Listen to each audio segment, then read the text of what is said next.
Friends, ఇప్పుడు మీరు చూస్తుంది Bajaj finance office inverter wiring DP panel.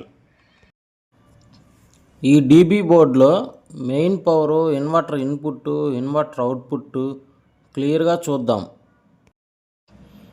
ఇది మీటర్ బోర్డు నుంచి వచ్చిన main supply. Phase, neutral, earth wires first ఈ డీపీ బోర్డులోకి వస్తాయి.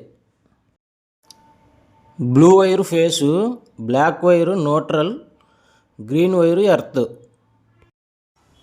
ఇప్పుడు ఈ మెయిన్ పవర్ని 2 పోల్ ఎంసీబీ పైన కనెక్ట్ చేసుకుంటాం. ఈ మెయిన్ పవర్ అవుట్పుట్ వచ్చేసరికి 2 పోల్ ఎంసీబీ కింద కనెక్ట్ చేస్తాం. ఈ ఎర్త్ వైర్స్ అన్నీ జాయింట్ కొట్టుకుంటాం.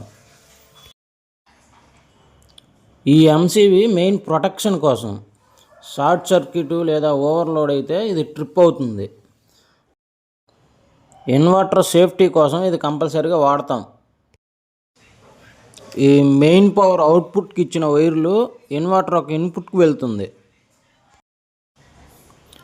ఇన్వర్టర్ యొక్క ఇన్పుట్ లైన్ వల్ల బ్యాటరీ ఛార్జ్ అవుతుంది. ఇది ఇన్వర్టర్ నుంచి వచ్చిన అవుట్పుట్ కనెక్షన్. ఈ ఇన్వర్టర్ అవుట్పుట్ కనెక్షన్ మళ్ళీ డీపీ బోర్డులోకి తీసుకున్నాం. ఈ అవుట్పుట్ కనెక్షన్ను ఐసోలేటర్ కింద సైడ్ ఇచ్చాము.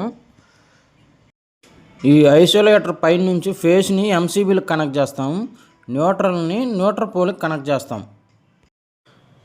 ఎంసీబీ పైన నుంచి ఇన్వర్టర్ ఫేసు స్విచ్ బోర్డుకి వెళ్తుంది. న్యూట్రల్ వచ్చేసరికి న్యూట్రల్ పోల్ నుంచి వెళ్తాయి. పవర్ కట్ అయినప్పుడు ఇన్వర్టర్ బ్యాటరీ నుంచి ఏసీ పవర్ జనరేట్ చేస్తుంది. పవర్ ఉన్నప్పుడు మెయిన్ సప్లై వర్క్ చేస్తుంది.